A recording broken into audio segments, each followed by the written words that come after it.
With Tita Cora and Kapitana Sisa. Same, pero iba. We are number 106.7 Energy FM. Panggawag mong sabihin na radyo, sabihin mo. Hello pa rin po sa inyong lahat sa ngalan ng aking partner na si Tita Cora. Ito pa rin ang Baklita sa Woo! Diba? Nakakaloka yun. Ow! Talaga nga naman, mas maluloka ang lahat dahil araw ng Biyernes ngayon na syempre mamimigay tayo ng bonggang papremyo mula sa Bingo Plus para sa ating Panga Bingo Plus Panalo!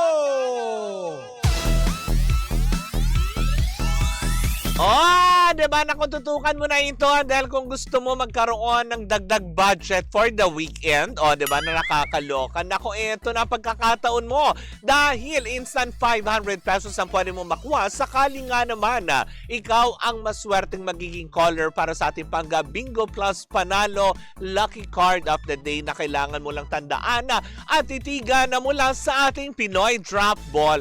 Diba? Nakakaloka yan. Kaya nga naman, wag na natin patagalin pa. I-shoot mo na ang ball sa ating Pinoy Drop Ball at lulundag yan. At talaga nga naman ay huminto siya at lumagapok. Lumagapok! Lumanding ang bola mula sa ating Pinoy Drop Ball sa Jack of Spade. Diba? Ulitin lang natin Jack of Spade po yan.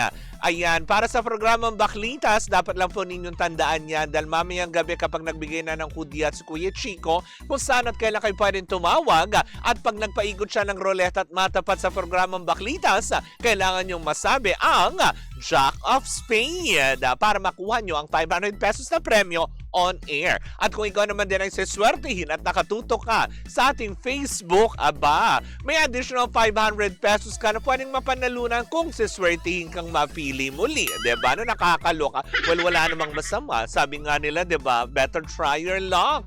Diba? Mali mo, ito yung araw na magkamit ka ng 1,000 pesos mula sa Bingo Plus. O ayaw nyo ba noon? Diba? Na nakakaloka yun. Sino ba namang may ayaw? Diba? Ng 1,000 pesos. Ganyan kagalante ang Bingo Plus, diba? Ito yung bilang pasasalamat din sa lahat ng walang sawang naglalaro ng Bingo Plus at sa mga nagda-download ng Bingo Plus app sa kanilang mga cellphone. Well, speaking of Bingo Plus, diba? Ayan, kung napanood nyo po ang ating latest podcast, diba? Mula sa Spotify, diba? Siyempre powered by Bingo Plus yan.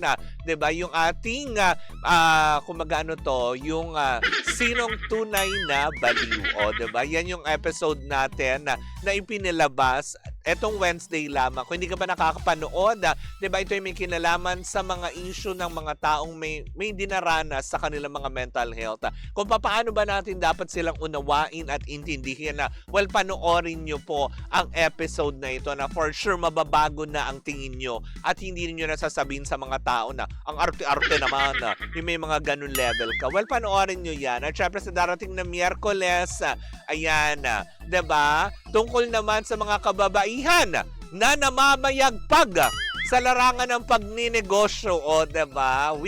Women's Month. We are celebrating Women's Month. Kaya nga naman ating bigyan tribute ang ating mga kababaihan na namayagpag sa kanilang mga, alam mo yun, larangan ng negosyo, sa entertainment, diba? Yung mga ganyang aspeto. Well, sa darating na Miyerkules po yan ang tabayanan nyo sa Spotify ng The Baklitas sa podcast Season 2 na powered by Bingo Plus. Bingo sa saya plus sa panalo. Diba? At syempre, dito na po natatapos ang ating Panga Bingo Plus Panalo. Hatid yan sa atin ang Bingo Plus. Bingo sa saya plus sa panalo.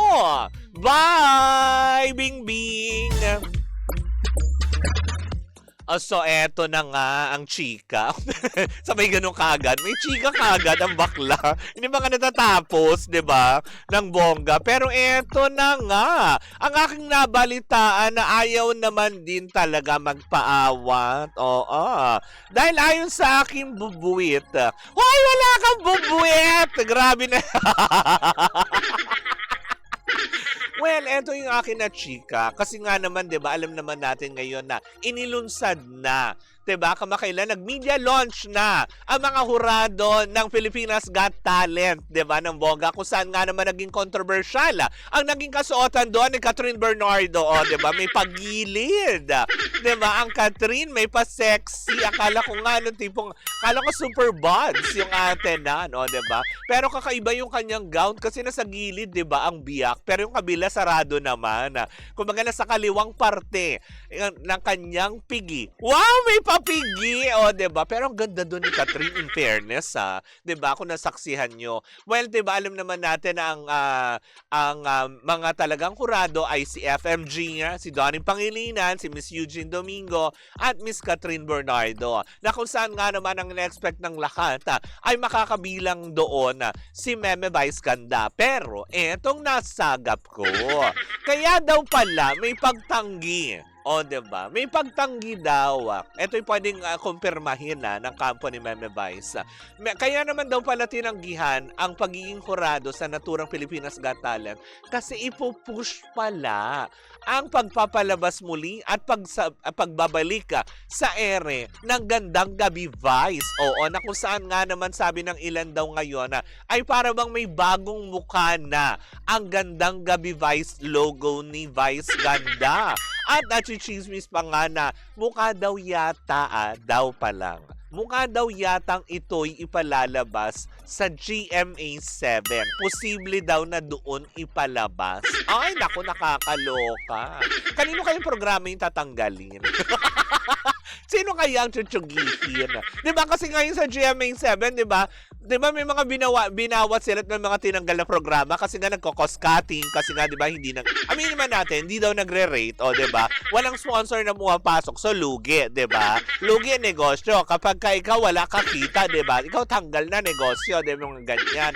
Tanggal na yan sa istante. Hindi yan galaw, di ba? Tulog tela dyan, di ba? Pero yun na nga, sabi pa lang ito'y chika pa lamang na kumakalat na mukha daw yatang pinag-iisipan nga ba. Pwede itong bigyan linaw ng GMA7 na kung totoo man ang balitang kumakalat na nagkakaroon na ba ng usapan between ulit sa GMA7 at ABS-CBN kasi matapos maging matagumpay ang kanilang actually hindi ito first collaboration yung PBB Diba meron silang first collaboration doon ng bongga. Yung teleseryeng kinabilangan ni Jody Santa Maria, si Joshua Garcia, tsaka si Gabby Garcia. Diba? Ng bongga. Yun yung first collaboration na sinubukan ng GMA at ABS-CBN, yung teleserye na yon. Na kung saan nga naman pumatok. Kung mga pangalawang collaboration ito, na kung saan nga naman umere na mismo. 'Di ba? Sa himpilan ng GMA7 ang Pinoy Big Brother. So parang sinasabi ng iba, magtutuloy-tuloy na ba ang collaboration ng GMA7 with ABS-CBN? Kasi kung sakaling matuloy man ito at aprubahan, 'di ba? So ibig sabihin tuwing linggo may aabangan tayo sa Kapuso Network na na palabas ni Vice Ganda. Okay lang ba daw ba yan kay Miss Jessica So? Charota. Alam mo, ito yung mga nagme-message. Grabe kayo. Hoy, wag kayong ganun. Baka naman okay na sila. Diba? Bakit ganon? Wag kayong nagme-message ng ganyan. Diba? Ang ano nyo, baka naman kasi nagkausap na sila. Kasi syempre, it's been a long time, diba? Pwede naman daw kasi move on sa mga bagay na ganyan, diba? For sure naman, wala naman ng masamang tinapay si Meme Vice against kay Miss Jessica So. And siguro ganun din naman yan. Naging professional lang talaga sila sa usaping iyon. At in-acknowledge naman way back na ilang taon na nakakaraan na nagkamali talaga si Vice Ganda doon. Hindi ba? Kaya nga naman sa lahat ng mga pagtatanghal nila, bawal na yung may camera. Hindi na sila mapapayag na may nagbibideo. Kasi nga, ipinopost nyo agad sa social media, nagba-viral, tapos nagkakagulo-gulo yung mga tao. Diba? Na nakakaloka. Kasi syempre, diba, alam mo kung bakit? Na-experience kasi namin yan, nagpunta kami ni Tita Cora sa Vice Comedy Club.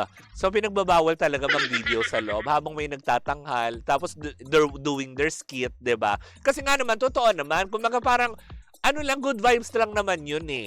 Tapos yung iba ipopost kasi sa social media, tapos di ba mamasamain nung iba na parang bakit ganon? Na hindi nila nalalaman na yung pagpapatawa kasi, alam mo yun, nasa lugar naman kung saan nga naman dapat lahat tayo nagkakasiyahan lamang. Yung mga ganong aspeto. Pero kung sakali man, na totoo man ito, well, it's a good business for GMA7 kasi alam naman din natin, di ba? Isa sa mga strongest influential star ngayon ng henerasyon, di ba? Si Vice Ganda talaga na alam mo yun, hindi naman siya masasabi mong putyo-putyo na walang supporters eh. May followers siya na pwedeng sundan. At GGV is one of the most kumaga program sa ABS-CBN noon na pinanonood talaga tuwing linggo, 'di ba?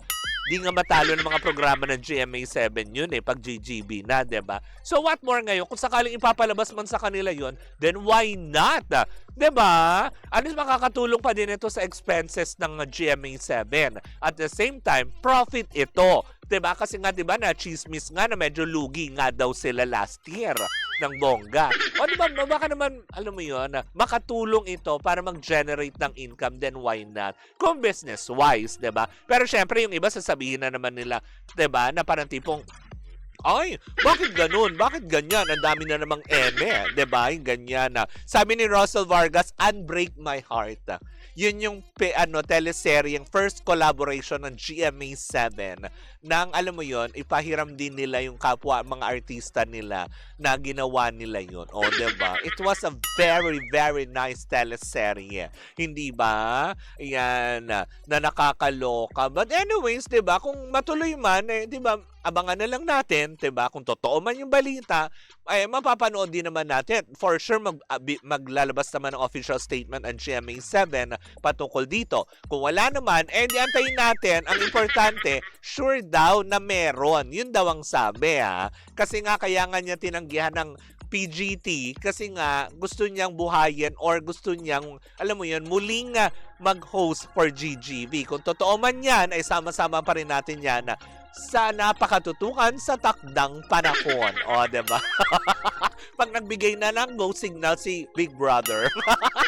Nakakaloka. But anyways, mga pangga, maraming salamat po sa inyong pagantabay. Happy Friday po muli sa inyong lahat. Kung saan man kayo pupunta, saan man ang mga lakad nyo, well, mag-iingat po kayo over the weekend, hindi ba? At syempre, wag po natin laging magpasalamat araw-araw sa mga biyayang ating tinatanggap sa buong may kapal. Dahil syempre, kung wala ang Diyos, wala din tayong lahat dito. Tandaan nyo yan, hindi ba? Walang taong magaling, walang taong mayaman, dahil lahat yan ay pahiram po lamang sa ating lahat. Kaya matuto tayo makontento at magpasalamat sa araw-araw na biyaya na ating tinatanggap. Muli po ako po si Kapitana Sisa sa ngalan ng aking partner, si Tita Cora. Ito ang Baglita sa Woo Woo Woo Woo! And we are still same pero iba!